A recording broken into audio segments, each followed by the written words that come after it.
of your life. This is the Homer Hour, broadcasting live from the Gruber Law Office's One Call That's All studio at the Avenue in downtown Milwaukee. Here's Emmy Award winner Homer.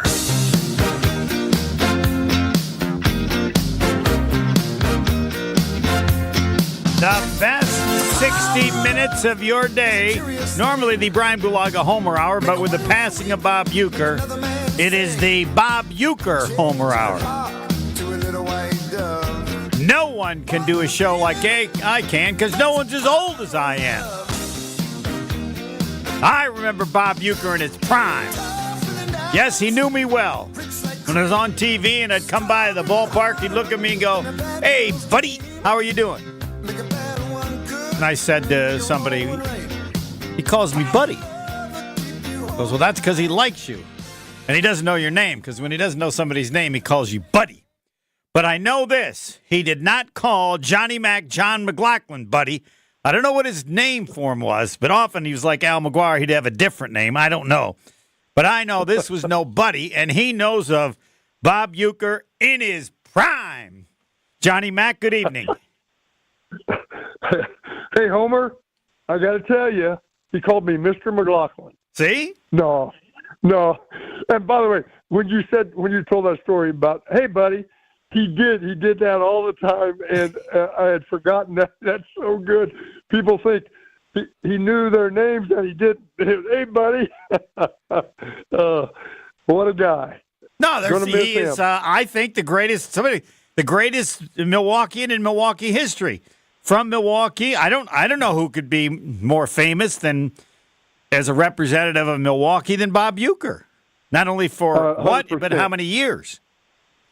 I agree with you. 100%. All the way. I mean, he was born here. Yep. He died here, and in between, he was well known, probably more than anyone, and ever out of the state. And to be with the Brewers all those years, I've been thinking about that today, and I had a discussion with Laurel Preeb, his son, son-in-law of Bud Selig, and Laurel and I stay connected. And I was saying, man, Laurel, he did 54 years of 162 games a year. Now, I know that he took some off the last few years on road trips and didn't have to go. But with the Bucks, I did 43 years, and we did 82 games a year. But our first 10 years, we didn't do all the away games on TV. And so for you to do that, that's a testimony of love, of endurance, of toughness, because you got to travel and you got to do all those games, and baseball games last a lot longer than basketball games. So yes, the announcers inform me of that often. They should pay you half of what they do because you're only there for half the time. And you alluded to it. If ever there was a person who could have chosen to leave Milwaukee 1,000,000 times to 1,000,000 places, he never did. Never did. Could afford to. Would stay here. Even with their condo, I think in Arizona, he would go out there in the winter, but he was back here all the time because he did a lot of Mac Fund events for us over the years, both in summer and when he would be back. Right, and when he was doing Mac Fund events, let's go back. This is when he owned the world. And 100%. I'm sure you never paid him a penny all the years he did stuff for you. Oh no, that never came up. And the one that I always remember the most that he would come to, we had the Gimbels Mac Fund run. It started in front of Gimbels on Wisconsin Avenue, went down to the lakefront, up north, back, and I would ask him to come down and kick us off and be part of leading the ceremonies to kick it off. So he had to be down there at 6:30 in the morning. And here he would come, and he would do it, and then on his way out afterwards, for the first few years I would run in it, so I didn't get to see him right away. But afterwards he would always say, "Hey, Johnny boy, hey, Matt, call me anytime. I'll do whatever you want." And he came to a number of events, our golf outings, and was always, the star of the event. No, he was the star of the stars. Exactly. Who didn't want to see Uecker and hear from him? And I'm sure with you, people begged to be in his group if you could play with him. There's nobody you would want to play with more than Bob Uecker for just the entertainment value and everything, right? Well, and in the early years of the Mac Fund, our first event ever was a golf outing. We had it in May at III, and we had it on an off day for the Brewers. Okay, every Brewer player, every Brewer coach, and Uecker would come out and play in that golf outing for the Mac Fund for, I don't know, a number of years. And a lot of those May dates were pretty icy, pretty chilly, and they would be out there, and Uecker would always be a part of it, and everybody wanted to play with him. But at the same time, you had Robin and Molitor and Gantner and Gorman and all those guys also that would come out. What a great day and evening that would be with all these great stars for the Brewers. It was great fun, and they helped us make it a success. It's sold out every year. Talking with Johnny Mac, John McLaughlin, because we're talking old people about memories of Bob Uecker. In his prime, when how much did you stay in touch? How much did you run into him? You alluded to it, John, and that is the energy he always had. I don't want to say he was yelling, but he was always firm and loud. Well, here's what would happen. Okay, so I would call him, on his cell, and a number of times I would get him on his way to the ballpark, just coincidentally. I never really knew the Brewers' schedule. I just knew they played every day. And this was when he was still traveling and all, but a couple times I'd get him in the car. And this is how it would go, because he was in the car, and he didn't always know who he was picking up, but he knew if they had his number. So I'd call, and it'd be like this: "Hello." Kind of like, and I'd say, "Uecker, Johnny Mac, hey!" And then he would just light up, and then he would start. And we would talk all the way to the ballpark. And this is the truth. Within 15 to 30 seconds, I'm laughing so hard I'm bent over. I mean, on the phone, because he had me. He would say something, usually about himself, as you know, how he would pick on himself. But within 15 to 30 seconds, I'm laughing. And we would just talk back and forth all the way to the ballpark, and then he'd get there and we'd get off and go our separate ways. And so, and then over the years, I would see him at the ballpark, because when Sal Bando, as you know, one of my four best friends ever in the world, when he was assistant GM and then GM after Bando McLaughlin days together in our business, often I was down there with Sal at the ballpark, and very often the guys would ask me to do the chapel on Sundays with Robin and Paul and those guys, and we'd always have the chapel in the shower area, which in the old stadium was pretty raw. And I would see Uecker in those days also and get to talk to him and have fellowship. And then we were at some weddings together of Brewer players at the time. But there was a unity at that time and in the 80s with that whole group, and they all would participate in the Mac Fund events. And Uecker was always, never turned me down, would always come, would always do it. And crap, if you had to pay him, you probably couldn't have afforded him. I mean, he's a national figure, but he would always come.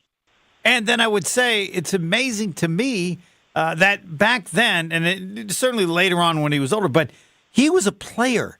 The players viewed him as a player, like he would throw bat. I mean, it wasn't like he was an announcer, and I think he always loved being a player and always thought of himself as a player. And proudest most, I think, that he was a major league player above all the other amazing things he did.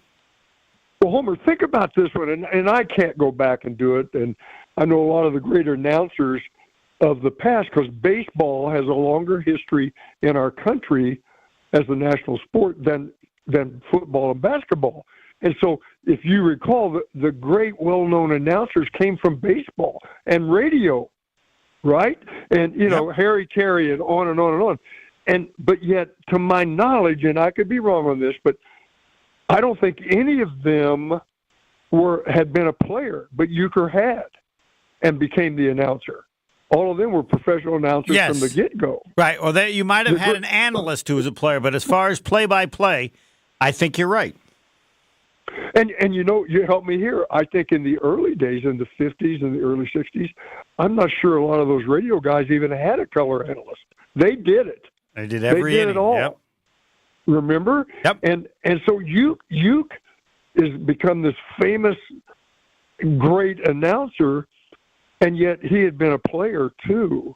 And then, the players all along the line, even to the end, even to this last year, they all loved him, respected who he was. From the Brewers, gave him that space and that crown as a special person. Talking with John McLaughlin, Johnny Mac, and one of the reasons, as I said, I'm old, you're old, but I don't know how it is to explain to people, as much as they know him now as the voice of the Brewers or however, how he was a national star. He was so big, it's hard to explain anybody in Milwaukee being as big a national celebrity as he was. Well, on Johnny Carson people, and part of the national TV baseball team. The commercial ads. Yes. Best seat in the house, but it's the last one. And when they used all the athletes for those ads, all of those things, the young people today missed all that. And, man, that was great entertainment for us. Didn't you enjoy all that? I give him credit for everything. I believe he was a comedic genius. I believe those Miller Lite commercials were great because he was a part of the writing of that. All the movies he did, they were great because they let him do stuff. The only thing I thought he ever did that wasn't at his standard was Mr. Belvedere. And I watched one show, and I told a friend, there's no way Uecker's involved with that. And they go, what do you mean? It's not up to Uecker's standard. Ask somebody. And he came back and go, how'd you know? How'd you know what? They didn't let him do anything. They said that's why it wasn't as good as everything else he ever touched. And he carried that. Belvedere. Yes. And it was, even not being as good as he could have been, he still carried it. Yeah, yes. and he was not a professional actor. Come on. And it's all of those things, and even now, every day I'll get online and I'll look at some things, I read news, I do this and do that. I'll get pop-ups of him on Johnny Carson. Every time it pops up on me, I got to stop and watch it. And Johnny Carson loves it. No, I can tell you, the story there was, if you were a comedian on Johnny Carson and he asked you to come over, there were always notes of what he was to ask you to set you up. Bob Uecker never had a note ever. And so when he would come on, Johnny Carson would just be amazed and would laugh so much because he couldn't believe anybody could be that good because no other comedian ever could do it without any script at any time and be funny every time. That's how he amazed Johnny Carson. His humor on there, that long face of Bob Uecker with his self-depicting humor made it all work. It just and you're right. Johnny Carson was a difficult man, from what I read.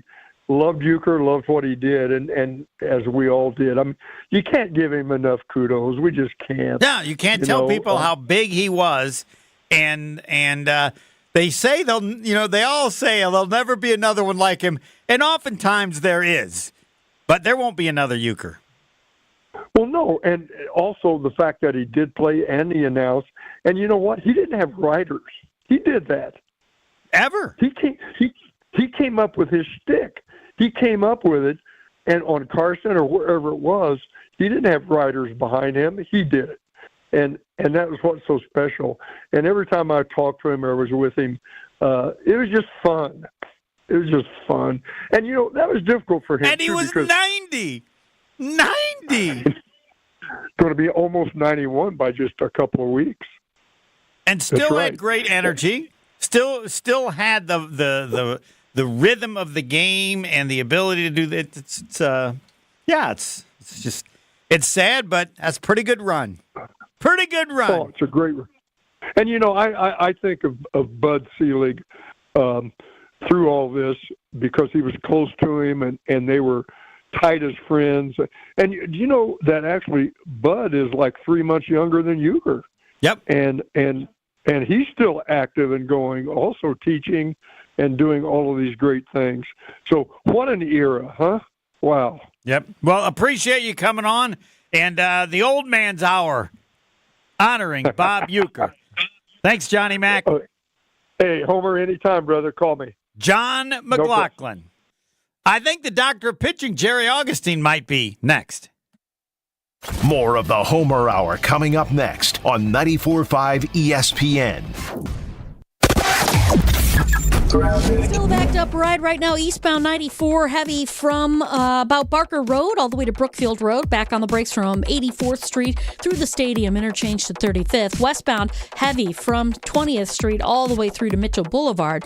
Also have some delays southbound on 43, coming in from just south of Capitol Drive all the way through the Marquette and over the high-rise bridge. More delays from Lapham to the KK River. We do have a crash on the ramp from southbound 41 to eastbound 94 in the zoo. This one has a right lane block, so watch out for the delays heading through there. Traffic is brought to you by the Neal Group. They know how to minimize your taxes to keep more money in your pocket. Visit nealgroup.net to learn more. That's nealgroup.net. And checking the TMJ4 Storm Team forecast tonight, mostly cloudy skies, a low of 24. Tomorrow, mostly cloudy, breezy, and mild, a slight mix later on in the evening, a high of 42. Weather's brought to you by Wisconsin Indoor Golf Center in Waukesha. Join their two-man scramble tournament and play Pebble Beach for a chance to win cash through the 31st. Sign up at wisconsinindoorgolfcenter.com. From the WTMJ Traffic Center, I'm Debbie Lazaga on 94.5 ESPN.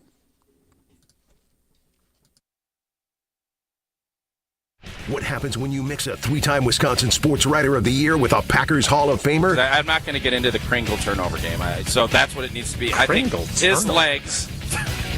Yeah. Wilde and Tausch, presented by Pella Windows and Doors of Wisconsin. Like the pastry Are you guys being turnovers. serious? You guys can't put two and two I got it. I did not get it. They don't call themselves Racine Danish I'm turnover. sorry. Sometimes I wonder about you two, man. Catch him from 9 to noon right here on 94.5 ESPN, the Wisconsin On Demand app, and at ESPN Milwaukee on YouTube.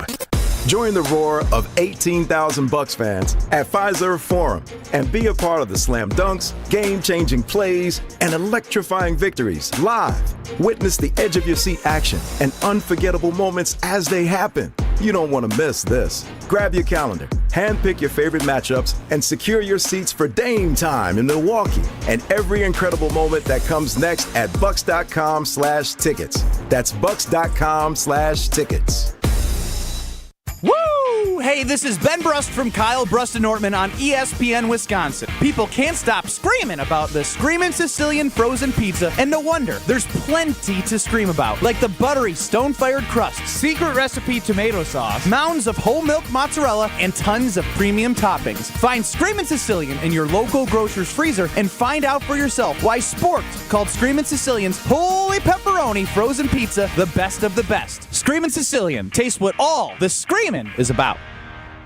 Hi, this is Michelle Voskel, CPA and team member of the Neal Group. How's business? Do you really know? We recently worked with several clients who thought they knew, but didn't because their accounting records were not in order. Imagine thinking you were making $1 million when you were really only making $200,000. Quite a difference. Or you thought sales were down, but they were up, and you didn't notice because you were so busy putting out fires. If these happen to you, we can help. We work with our clients to develop systems and procedures to improve their business and give them the information they need to know where their business is now and where it is going in the future. Don't wait. Start on the path to less stress, more cash in your pocket, and no more sleepless nights. Call us at 414-325-2040 or visit nealgroup.net today to book a meeting. We can talk over Zoom, the phone, in our office, or at your place of business. Yes, we make house calls. Don't wait any longer. Call 414-325-2040 or visit nealgroup.net. Hey, this is Brad Nortman, here to tell you about my friends at Bank 5-9. Everywhere I go throughout the area, I see Bank 5-9, and it's no wonder why. Not only do they have 14 branch locations, but their employees spend nearly 9,000 hours each year volunteering in the communities that they serve. That's on top of the financial support that they provide to several hundred nonprofits right here in southeastern Wisconsin. If you're looking for a true local community bank, check them out today at bank59.com. Member FDIC. This is the Homer Hour on 94.5 ESPN. We'll get back to the old man's tribute to Bob Uecker. Travel fans, listen up. Explore the many shades of Ireland with Colette Vacations and me. It's August the 9th through the 18th, as a matter of fact. Heading off to an unbelievable journey. Explore the historic city of Dublin. Kiss the famous Blarney Stone. Stand on the spectacular cliffs of Moher. Visit an Irish dairy farm. Enjoy a taste or two at a historic whiskey distillery. And stay in a medieval castle. Colette handles everything. All you do is visit ESPNMilwaukeeTravel.com, ESPNMilwaukeeTravel.com, or text Homer to the ESPN Milwaukee Talk and Text line. Homer, 800-990-3776. Again, ESPNMilwaukeeTravel.com or Homer, text it to 800-990-3776. Yes, to be on this show this hour and honor Bob Uecker, you got to be old because you have to have known him for at least 40 years. Joining us now, the doctor of pitching, who easily fits that, because I'm betting he met him late 70s, early 80s, and has been with him, followed him, talked to him ever since. Doc, am I correct? You are correct, Homer. I guess I met him right when it happened. I actually was the first time that I ever signed. When I was drafted, I was brought to Milwaukee and ended up signing a professional contract that day. And as we were going in to meet with the general manager, Jim Ballmer at that time, Bob had walked in after the game, and that's where I first got to meet him. It was just, hey, hi, how you doing? And he said, hey, you're a kid from Wisconsin. And I go, yeah. And that was the first time I met him, but I'll tell you, nothing like what transpired after that, since that, and I've got to know him and appreciated him and cared for him and really loved him as a friend. Let's go to now you're on the team. Was it 81, 82? And he wasn't on the team, but the stories I'm told is that he was pretty much on the team. Well, you know, the one thing that was really special, and when we get especially, and you brought up the 81, 82 teams, and that's when Harvey took over. And, you know, a lot of times when you have guys who do the television and the radio, after the game is over, they're going to finish up their show, and then they're going to get in a taxi and go to eat or go do something. It was never like that when Harvey took over. When Harvey took over, Uke was on our bus every night. And there were times when he would get on that microphone on the bus and, you know, sometimes he would chew us out a little bit. He would tell us a story, chew us out. But there was times when he'd come in and he'd put on a show and he'd get us laughing. And it was a way that I think that Harvey would just sit there. And I know he wanted to say, now, Bob, don't do anything wrong here. But you know what? He knew it was Uke, and he knew Uke understood the game and that Uke was going to keep us nice and loose. And he was really a special person, and he was a member of our club. That's the only thing we ever talked about. Bob was a member of our ball club. Was he doing batting practice then, or was that at a different time? Well, I think he stopped a little bit before that, Homer. I think he did it up until about 78, maybe right before Bamberger came. I think he was throwing batting practice, and I think just after those later, he got a lot of things he was added to what he had to do before pregame, and I think he stopped doing it at that time. But every day he was on the field. He was always at the ballpark early. He was always in the clubhouse. He was always talking to players, and, you know, he was enjoying it. Back then, we got away with a lot more things than they get away in the clubhouse with playing tricks on guys and things like that. And you could see that stuff, and he would enjoy it just as well as us players would enjoy it. But he was really a member of our ball club, and that's what he was thought of.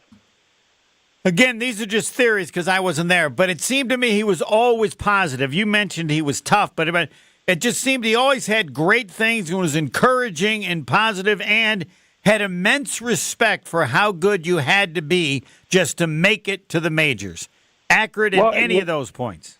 Yeah, I think you're accurate, 100% accurate. I think the one thing about Bob Uecker, and he talks about his career, we have a lot of laughs and chuckles about what he did in his career, and he makes fun of it.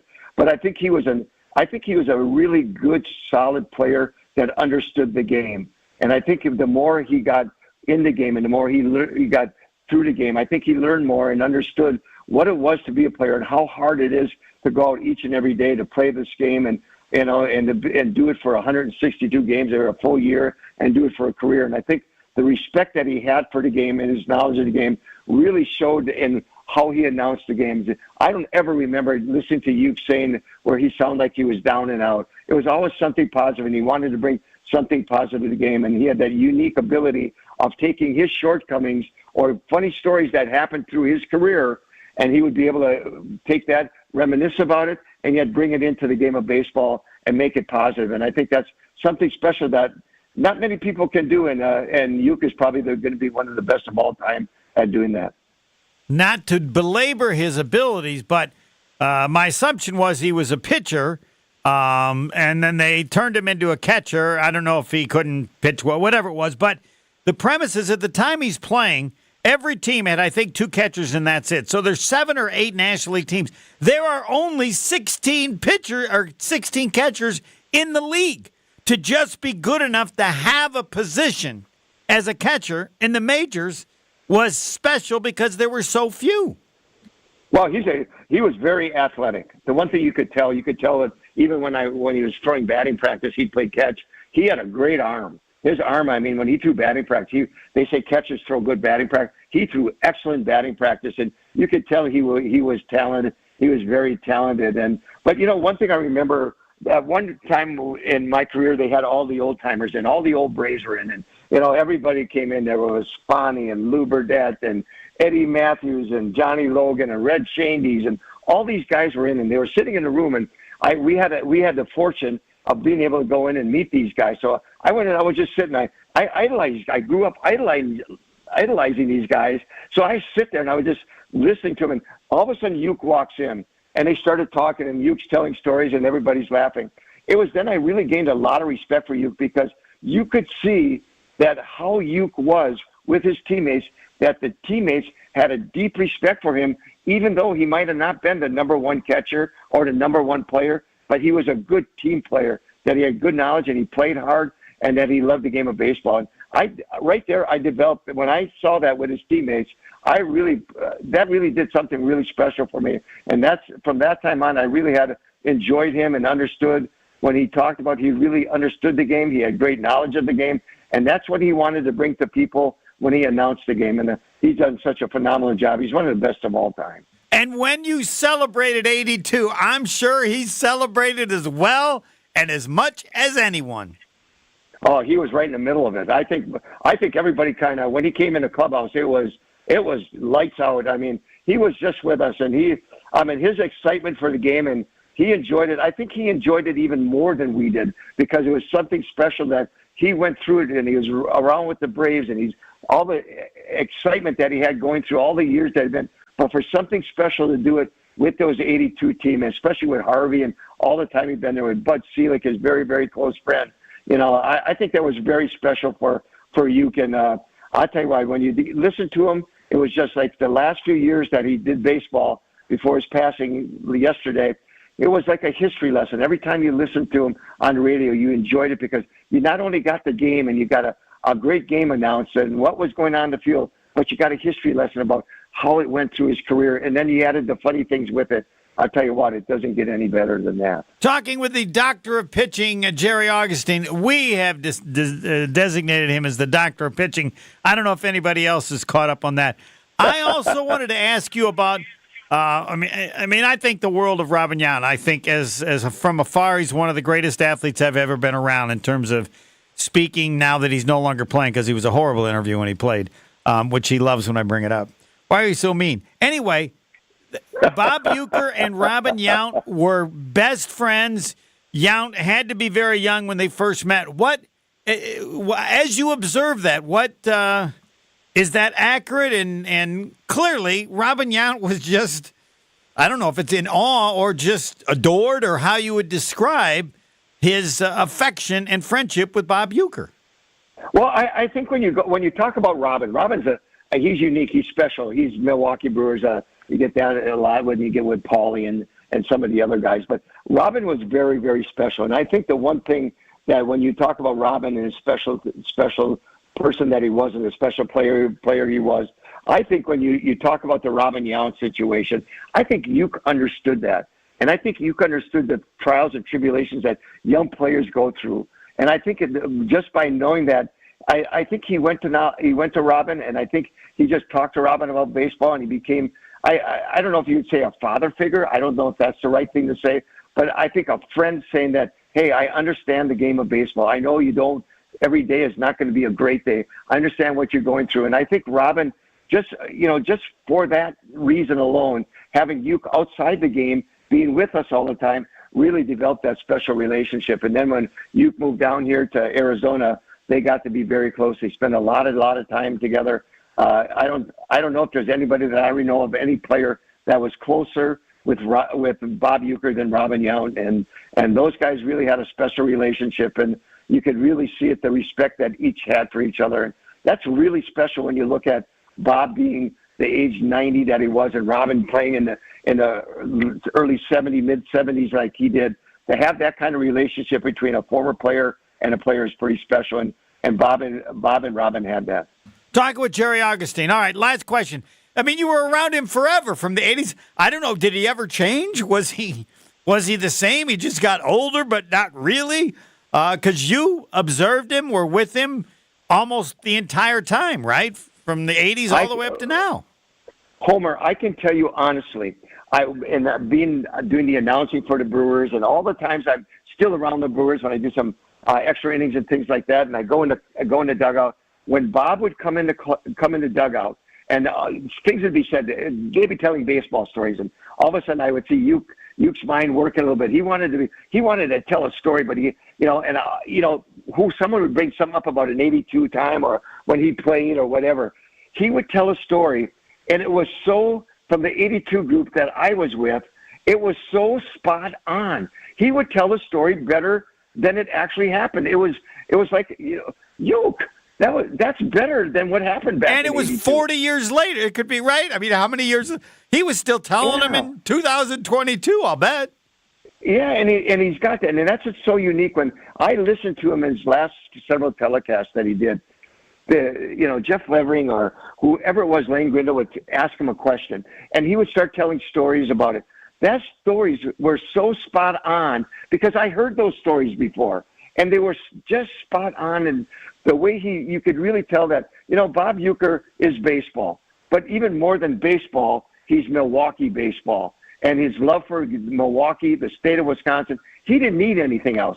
That was all Bob needed for his life and his career, and he really showed it. I know someone today asked me, he said, can you briefly describe Bob Uecker? And I said, I can't in a sentence. He's so much greater than that. He's a very special guy. He will always be known. He's a special person that people know, and we have so many great memories. And every day that I have a story come to me about Bob Uecker, I'm going to think of a funny story that happened when I was with him.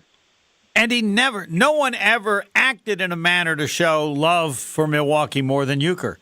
I mean, you're around him all the times. He could have left any time. He had the ability and whatever, and he was from Milwaukee literally for 90 years, and that's a fair and appropriate statement, correct?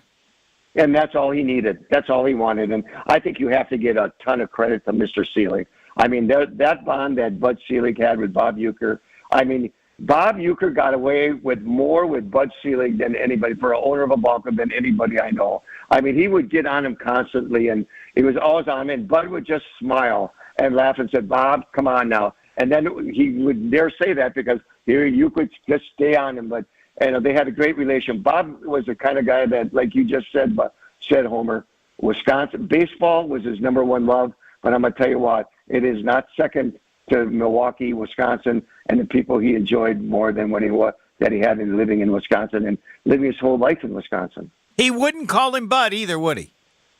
No.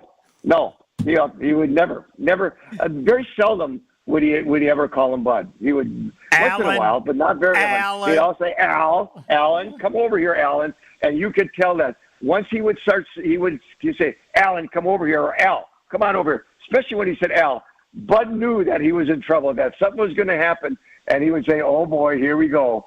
And Uecker was just relentless on him. But I'll tell you what, they had a really, really neat relationship and a very, very special relationship. And out of that, we got one of the greatest announcers of baseball that ever was in the game, and we got Bob Uecker, and he'll live on forever. And you know what? I can't see you, but I can feel you smiling just talking about him. I mean, that's all. I am. I've been smiling. Ever since you called me, I've been sitting there thinking about him all day. And when I first got the text from Ken Sanders this morning the first thing I did is I sat back and I thought about some great memories. And those memories I will cherish for the rest of my life. And everybody has them. You could call anybody on that team, right? Or anybody in that clubhouse. Anybody. I don't think there's anybody who ever played for Milwaukee that doesn't have a Bob Uecker story, because there's so many of them. Every day was a new story that you came in. There was something special about that guy, and it just to enjoy that he had telling the story made it even better. I mean, the stories are funny. When he tells a story, it's funny, and he has a dry sense of humor when he'd go on Johnny Carson and all that. But when he tells it and you're with him, you enjoy it that much more. You smile more and you laugh more, because just the way he would bring it, he'd tell you about it was just so funny. The doctor of pitching, Jerry Augustine. Thanks for giving us a couple minutes. Appreciate it. Anytime, Homer. And a tribute to Uecker is gonna go on for many, many days. And thanks for allowing me to have the time to talk about Bob. And you're right. I'm smiling, and I'll be smiling after I get off the phone thinking of Bob Uecker. Jerry Augustine. I'm not sure what's next. More of the Homer Hour coming up on ESPN Wisconsin. Join Homer on the trip of a lifetime to see the many shades of Ireland in August. Text Homer to 800-990-3776 for info. We do have an accident right now, northbound 43 at Fond du Lac Avenue. That has the left lane blocked. Watch for delays back through the Marquette. The southbound side has an accident on the Fond du Lac Avenue off-ramp, so that's something to keep in mind as well. Delays on the southbound side start around Fond du Lac Avenue all the way down through the Marquette, down to the KK River crossing. Northbound's backed up through the Marquette, up past the accident scene, all the way up to about Burleigh. We got westbound 94 slowing down from about 16th Street all the way through to Mitchell Boulevard, and then eastbound is backed up heading in from 76th Street all the way through to 35th. Don't forget about that accident on southbound 41 to eastbound 94 on that ramp. That right lane is blocked with that. And checking the TMJ4 Storm Team forecast. Tonight, mostly cloudy, a low of 24. Tomorrow, mostly cloudy, breezy and mild, a slight mix later on in the evening, a high of 42. From the WTMJ Traffic Center, I'm Debbie Lazaga on 94.5 ESPN. Wisconsin Indoor Golf Center is hosting another Scramble tournament with $750 in cash prizes available. Hey ESPN Milwaukee, this is Gary Ellerson, and Wisconsin Indoor Golf Center invites you to play in a two-man scramble at Pebble Beach, all from their comfortable golf simulators. Grab a friend and sign up today at WisconsinIndoorGolfCenter.com. The tournament costs $120 per pairing and is happening now through January 31st. Your winter chance to play Pebble Beach awaits. WisconsinIndoorGolfCenter.com. Homer here. I'm inviting you to join me starting August the 9th, as we explore the many shades of Ireland with Colette Vacations, a 10-day journey filled with legendary views, historic expeditions, and unforgettable tales. Explore the historic city of Dublin, kiss the famous Blarney Stone, and stand on the spectacular cliffs of Moher. We'll also journey Ireland's breathtaking countryside and follow the stunning coastal route of the Ring of Kerry. We'll experience the daily life of an Irish family with a dairy farm visit, and even enjoy a taste or two at a historic whiskey distillery. Plus, there's a stay overnight at a medieval castle. Join me for all of these experiences and many more. Visit ESPNMilwaukeeTravel.com for trip information. Colette handles all the details of the 10-day excursion, the flights, the meals, the hotels, the experience. Don't worry about it. Your only job is to have the time of your life. Don't miss it. Visit ESPNMilwaukeeTravel.com or text Homer to 800-990-3776. Homer, 800-990-3776. Fisco is always there for your auto body care. When accidents happen, Fisco Auto Body on Forest Home in Franklin is there when you need them. Got a broken mirror? They'll take care of it. Dented bumper? Scratch paint? Fisco Auto Body will take care of it. If there's any damage you need fixed, Fisco has you covered. Their expert workmanship is guaranteed for the life of your vehicle. So stop in for all of your auto bumps and dings. Once again, you know the line. That's Fisco. Experience, knowledge, results. That's what really matters when you need help after a serious truck accident. You'll need a lawyer experienced in fighting and winning for people just like you. Gruber Law Offices has the resources, strong track record of success, and a team of experienced lawyers to take care of your needs. We've successfully helped people injured in big truck accidents for more than 35 years. Gruber Law Offices, One call, that's all. Coors Light presents To Chill or Not to Chill. When your friend skips your favorite song on the playlist. End the friendship.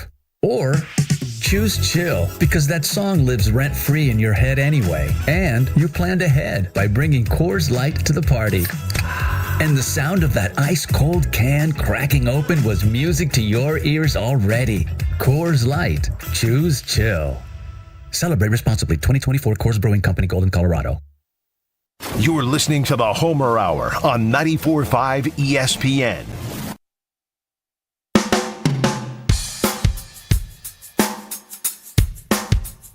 I know you're able. Everybody's able. It's not if, but how much. Help the people affected by the California wildfires in 2025. Donate at redcross.org/ESPN. redcross.org/ESPN. I just can't determine how much. But everybody should contribute to help the Red Cross respond and help people recover. And if you've ever been in a situation where you needed the Red Cross, they are spectacular in situations like this. Dr. Aaron Holterbeck and his team was up there recently at their Brookfield office, made it clear, and I figured it out. Vision care a top priority with the latest technologies at their state-of-the-art office, and Dr. Holterbeck doing it great for over 20 years, helping local patients, and said, I can do it even better.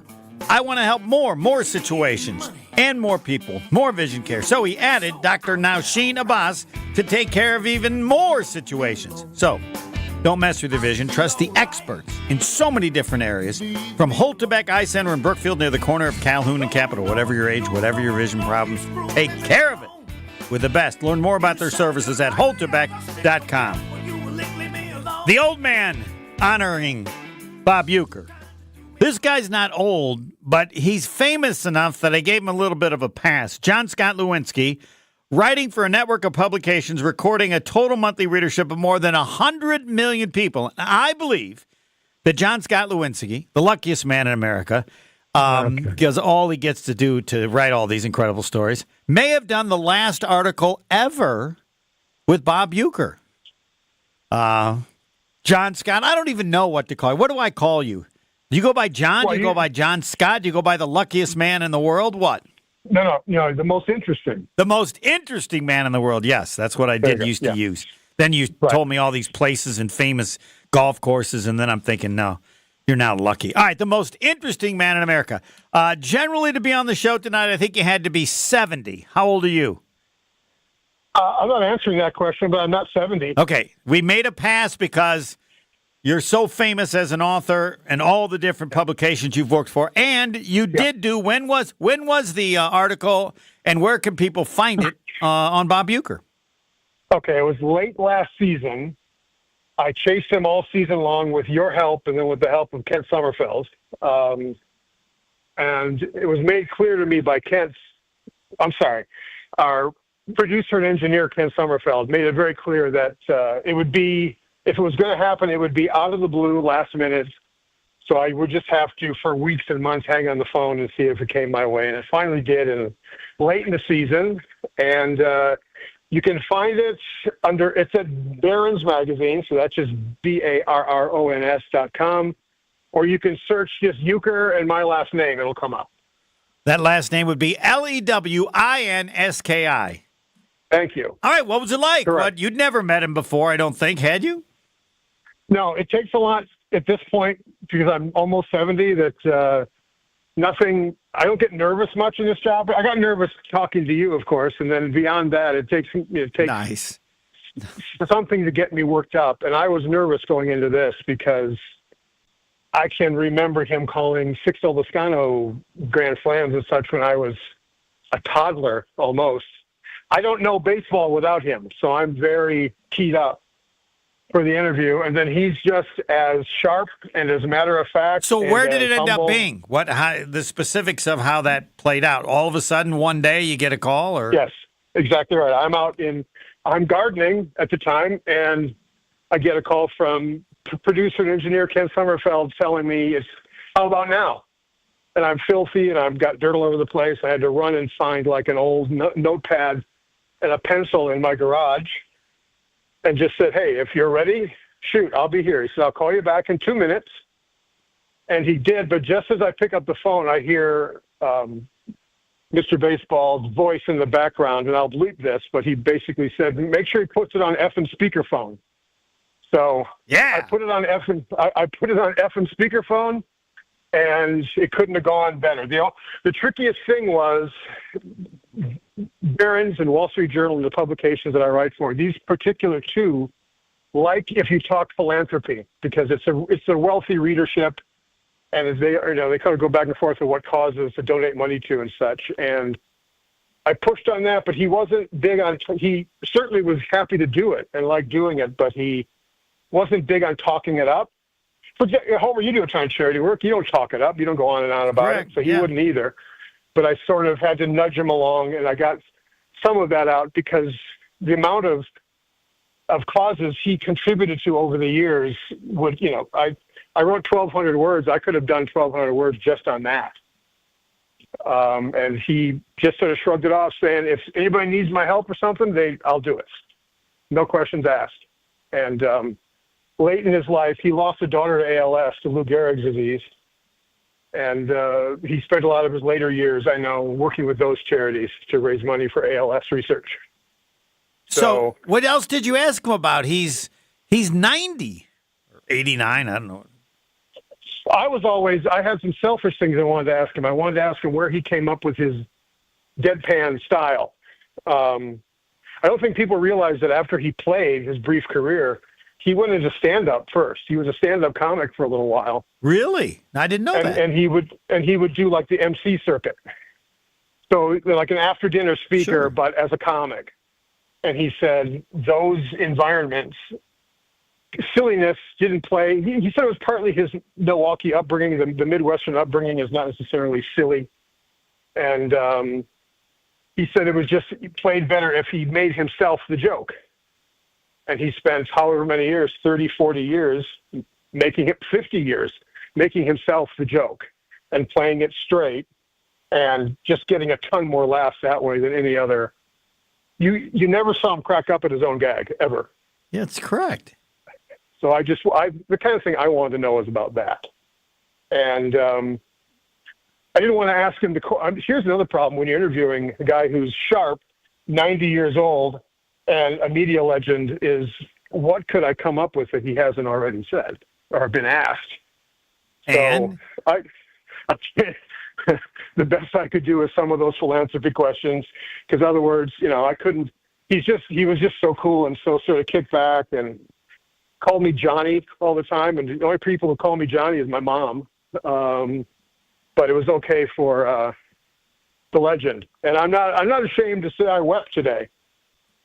I cried out loud like a baby with him because I knew he's the voice of summer. He's the voice of, I know nothing about baseball without him. So it's going to be a really strange season for me and a lot of other people I know where come spring training, he's not there. You get 30 seconds. Yeah. And someone asked, what will you remember about the interview that you did with Bob Uecker, Johnny, at 89? Thinking the whole time that, wow, I'm interviewing Bob Uecker, which I had to kick out of my head. Sort of being outside of myself and watching me do it as if I want to tell the 12-year-old me who's watching the 82 World Series, I want to tell him, hey, I'm interviewing Bob Uecker. Do you see this? Then you got to snap back and go to work. But I think he was very used to that sort of worship, that hero worship from baseball nerds and people from Milwaukee and everything else. I think he was very accustomed to that. So I think he sensed that with me, that I probably was a little starstruck, even at this level of experience that I've got. And he just sort of shrugged it off. It was very friendly, very down to earth. And so now, what's next? You've done Bob Uecker at 89. What's because I'm sure you're going to go to the golf course in Antarctica, or you're going to Mars or something. You're getting on one of those rockets. Yeah. My next exotic course is Greece. We're going to play golf in Greece and do a story over there. But the next thing all we golf writers do, we got to go down to Orlando at the PGA Equipment Show and see all the clubs being designed by artificial intelligence now. Really? So your next set of clubs will be AI designed. What does that mean? Like They give them all the various information on past clubs, and AI comes up with. Yeah. For one extent, it depends how much money you got, Homer. For a high roller like you, you'll be able to go get fitted on a computer with computer assisted tech, and the computer will design your clubs to fit your needs. Right, like everything else, they found a way to eliminate the need for people. All right, I got it now. It doesn't mean your game's going to get any better. That's the great thing about golf equipment is if your game's lousy, they'll try to sell you something that'll convince you it'll be better. Thanks for the info on the last interview Bob Uecker ever did. Thanks, most interesting man in America. Thank you, Homer. I'll see you soon. John Scott Lewinsky. Look him up, and again, you go to Barron's and get the article that was done this past summer. Thanks again to Kent Sommerfeld, the producer for Brewer Baseball, and also Marquette Basketball. I am next. The Homer Hour is back after this on 94.5 ESPN. All day, every day. The Carbless talk and text line is open for you. First off, there is not one team that's on the fringe that scares me. 800-990-3776. The Carbless talk and text line. This is more. 1 in 10 young adults will experience a form of homelessness this year. For over 50 years, Covenant House has been helping youth in crisis. To learn more, go to covenanthouse.org today. Dr. Aaron Holtebeck and his team at Holtebeck Eye Center make vision care a top priority with the latest technologies at their state-of-the-art Brookfield office. Dr. Holtebeck has been helping local patients with their eye care needs for over 20 years. And now, Holtebeck Eye Center is excited to add Dr. Nausheen Abbas to their team. Dr. Abbas is an ophthalmologist and cornea specialist that is now available to see patients. Located in Brookfield near the corner of Calhoun and Capitol, learn more about their services at holtebeck.com. An ESPN Radio Extra Point with Freddie Coleman. Jalen Hurts, that's the guy that has the most to lose this weekend, whether they win or lose, because those questions will be about Jalen Hurts. If you win the same way versus the Rams, you had nothing to do with it, then a lot of people are going to say, then why did they pay you all that money for? When they need you to be a lot better. He wasn't even average last Sunday against the Green Bay Packers. Saquon Barkley did his thing, and the defense was literally a lights-out defense, a knock-people-out defense. Philadelphia kept knocking people out of that game on the offensive side of the football for the Green Bay Packers, so Jalen Hurts was able to get away with that. You only get one of those games in the playoffs. He's faced a bunch of tough bras on the other side this weekend. When it comes to the Rams, the way they play defense, the Rams, the way they run the football, and oh, by the way, that quarterback and that coach, they have something that Jalen Hurts does not have on his left finger, and that's a championship ring. True story. They've been in these situations before. So Jalen Hurts can ill afford to play like a Pop Warner quarterback. Texting enrolls you in a recurring automated marketing text messages. Consent not required to purchase. Message and data rates may apply. We're getting crushed out here.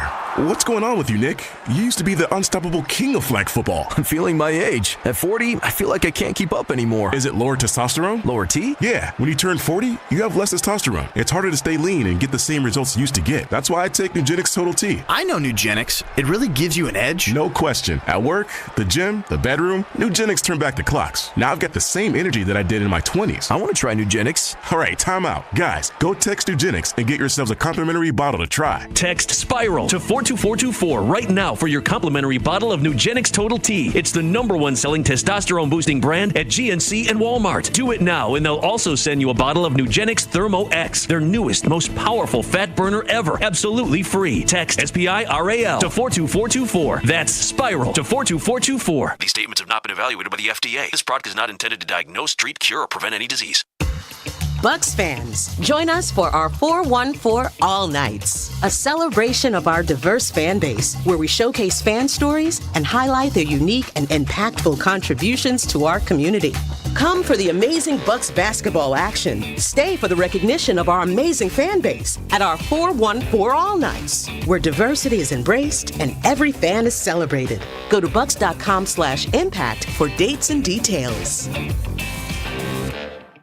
Hey, this is Brad Nortman, here to tell you about my friends at Bank 5-9. Everywhere I go throughout the area, I see Bank 5-9, and it's no wonder why. Not only do they have 14 branch locations, but their employees spend nearly 9,000 hours each year volunteering in the communities that they serve. That's on top of the financial support that they provide to several hundred nonprofits right here in southeastern Wisconsin. If you're looking for a true local community bank. Check them out today at bank59.com. Member FDIC. Welcome back to the Homer Hour on 94.5 ESPN. The old man, other than John Scott Lewinsky, we don't know exactly how old he is, but he's not 70. No one can give the greatest tribute to Bob Uecker other than people that are old because they experienced him for so long. The biggest Bucks fans deserve big Bucks prizes. And now it's your time to show us your Bucks. If you already have a Bucks tattoo or a design in mind, your time to shine is now. Send a picture of your Bucks ink at ESPN Milwaukee on social media by this upcoming Monday, and you could win 2 lower-level tickets to see the Bucks take on Denver. And while you send in your Bucks ink to ESPN Milwaukee on social media, don't forget to vote for your favorite Bucks for the All-Star Game, the 2025 All-Star Game. Vote now at bucks.com/All-Star. So my thanks to Jerry Augustine, the doctor of pitching, Johnny Mack, John McLaughlin, of course, the famous author, the most interesting man in America, or maybe in the world, John Scott Lewinsky. Our Discount Liquor Twitter poll question, who are you going to pick? You got a choice. And I was curious of this because I have a wager with someone where I have the rest of the league and they have the Kansas City Chiefs. What are our numbers, Pebble? I can't get them up for some reason. Oh, here I got them up. 77% are taking another NFL team. 23% taking the Kansas City Chiefs. National next. Oh, the Marquette Basketball Show with Shaka Smart. That's right. I got too much Uecker to realize. Number 7 in the country, Shaka Smart with Jen Latta. And I think, who's the guest tonight? Chase Ross? No, Stevie Mitchell. Yes, 4.0. They have not gotten approval of the NCAA. I claim his jersey should be changed from 4 to 4.0. And for anybody who wears 4, if they have a 4.0 grade point at their specific school, they should be allowed to be 4.0. No luck yet. That's next. We've got some backups southbound on 43. A few problems in the Marquette area. First of all, there is